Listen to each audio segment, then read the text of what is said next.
In today's video, I'm going to be showing you some janky style half-court presses that you could run with your team. So let's get down and let's check this out. So this is what I call 3-1 chaser, and what we are essentially doing in this press is we're going to have, usually the player 5 would be the slowest, so we will have him in the back, and what we really want to try and do is to try to push the ball handler towards the sidelines and then have player 2 as the chaser.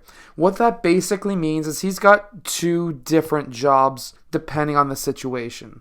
So let's say the offensive team comes down and then they're trying to push the ball up the middle. Well, at first player 2 wants to try and be in the middle because that's usually where they're going to try and associate their passes to, or at least try to get the ball into. You always want to try and beat a press up the middle. So player 2 in this case is chasing that pass. If player 1 passes to the sideline, which would be a mistake, player 3 is going to obviously try and beat that defense up that side. And now in this case, player 3 moves over and player 2 is going to be running the chase, which now means once players 1 and 4 trap player 3, now player 2 is going to be looking to basically intercept passes anywhere on the court. However, if player 3 sneaks by, now player 2 is going to be the one who's then bringing up the behind. Player 3 and 5 are the ones still in a zone trying to protect the pass in those areas.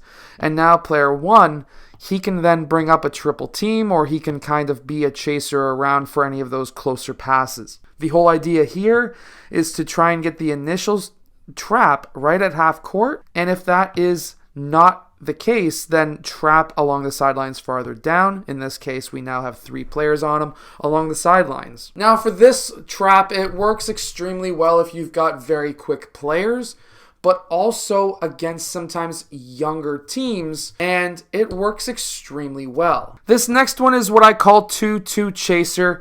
Again, same idea. However, now what we are trying to do is have player 1 initially cut off any passes to the middle. Players 5 and 4, they're going to be looking for the deeper passes. And now what we are essentially going to try and do is force the ball handler one side or the other. In this case, if he starts going towards that left side, player 3 is going to go along with him. Now, player 1 is going to then draw up the rear, and he's going to be the one chasing, trying to poke that ball free from behind. In this case now, players 5, 4, and 2 are going to be protecting these areas for the pass, and players 1 and 3 are going to be the one trying to force the trap along the sidelines with player 3. If, for example, instead, what we have happen is, let's say, player 3 instead goes towards this far side, player 2 will be the one now forcing player 3 towards the sidelines. Player 5 is still watching for the pass. Player 3 is now watching for the pass up top. Player 4 moves over, looks for the pass here, but now player 1 chases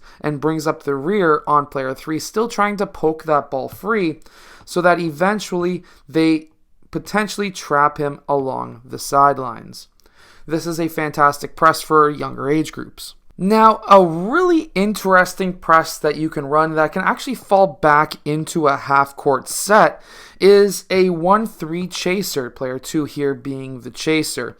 And what we're trying to do here is to have that player bring the ball up and be faced with one single defender. At this time, he's going to be forcing that player left or right. If, for example, he either drives towards this side or passes to player 2, what we want to see is both player 2 and player 1 moving over to try and force that trap. Once they initiate that trap, player 4 needs to move up, and he needs to be cutting off any passes here. Player 3 cuts off any passes here, and player 5 does the same on this side. Meanwhile, player 2 is going to be being forced to trap along the sidelines, and again, we cover our passing lanes as well as get that trap up top. Now, while half-court presses are usually kind of hard to beat because most teams will run a full court press, which then forces teams to practice their press break more often. A half court press can actually throw off a lot of teams because they don't generally practice those plays. They don't usually practice sets to be able to beat a half-court press. This is a fantastic strategy that you can run.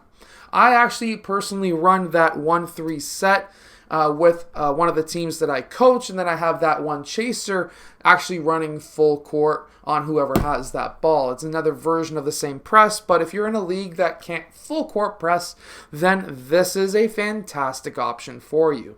I hope that you've enjoyed today's video. If you have, hit that like button, subscribe, and I'll see you guys again next time. Make sure to go check out my Unbeatable Basketball Zone Defense book down in the description below.